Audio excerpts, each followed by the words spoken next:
गुजरात में 35 लड़कियों के साथ क्या हुआ? रात में टॉर्च लेकर कौन कमरे में करता था कांड? सूरत के नरेना आश्रम में क्या हुआ था? क्यों लड़कियां अपनी गुरु माता के पास शिकायत लेकर पहुंची थी? रात में लड़कियां नहाने जाती तो कोई टॉर्च लेकर कमरे में घुसा करता था। कभी कोई लड़की बीमार हुई तो दवा के बहाने उन्हें गंदी तरीके से छुआ करता था। खूबसूरत लड़कियों को लेकर कौन ग्रुप बना रहा था? आखिर हद तो तब हो गई जब कभी कभी उन लड़कियों के प्राइवेट पार्ट्स को किसी बहाने से वो छुआ करता था। वो कोई और नहीं, उसी आश्रम में रहा करता था। वो बहुत बड़े पद पर था, शायद इसलिए उसके हौसले बुलंद थे, क्योंकि उसे लगता था इन बेसहारा लोगों का आखिर क्यों कोई सहारा बनता। लेकिन कहते हैं ना, जिसका कोई नहीं होता उसका भगवान होता है। स्क्रीन पर दिख रहा ये शख्स योगेश है। योगेश गुजरात के सूरत जिले के नरेना आश्रम का प्रिंसिपल भी है। इसी योगेश को लेकर इस आश्रम की 35 लड़कियां सामने आई है। उन्होंने अपनी गुरु माता से इनके खिलाफ शिकायत दर्ज कराई है, जिसके बाद मामला पुलिस तक जा पहुंचा। दरअसल उन लड़कियों ने बताया कि योगेश अपने कमरे में कई तरह की दवाइयां रखता था। किसी भी स्टूडेंट को अगर सर्दी जुकाम या बुखार होता तो वो खुद उन्हें दवाई देने जाता था। दवा देने के बहाने उन्हें अपने कमरे पर बुला लेता था।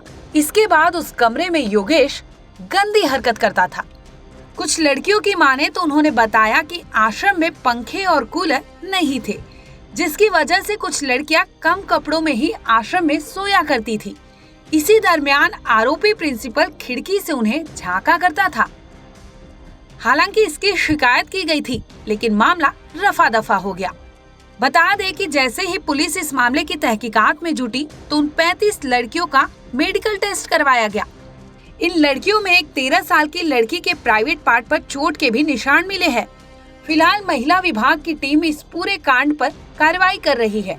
इस मामले पर पुलिस ने क्या बताया वो भी सुन लीजिए। यहाँ नरेन गांव में एक बनाव है। यहाँ एक आश्रमशाला चलती है जो शेड्यूल कास्ट और शेड्यूल ट्राइब की है आश्रमशाला।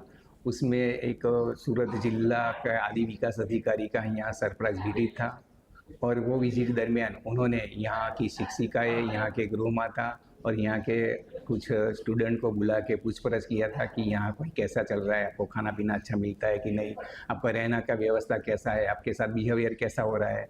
तो उसी दरमियान यहाँ की जो गृह माता है उन्होंने बताया था कि ये 4-5 जो लड़कियाँ, उसने मेरे को बताया था 2-3 दिन पहले कि हमारे साथ हमारे जो प्रिंसिपल है यहाँ योगेश भाई पटेल, वो कुछ हमारे शारीरिक अड़पला करते हैं, हमको टच करते हैं, बेड टच करते हैं, ऐसा कुछ बोला।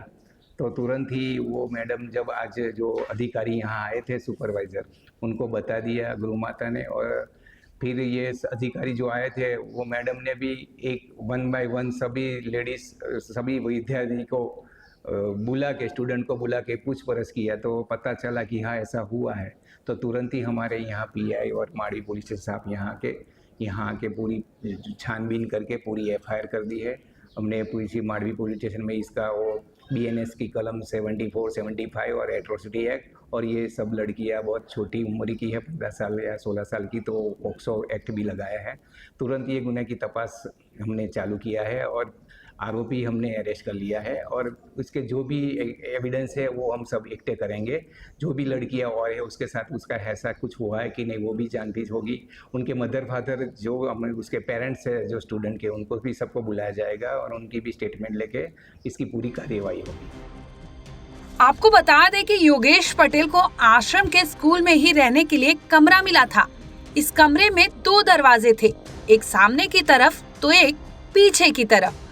बता दें कि प्रिंसिपल के पीछे के दरवाजे से करीब 200 कदम की दूरी पर इन स्टूडेंट्स के नहाने के लिए एक ब्लॉक बनाया गया था।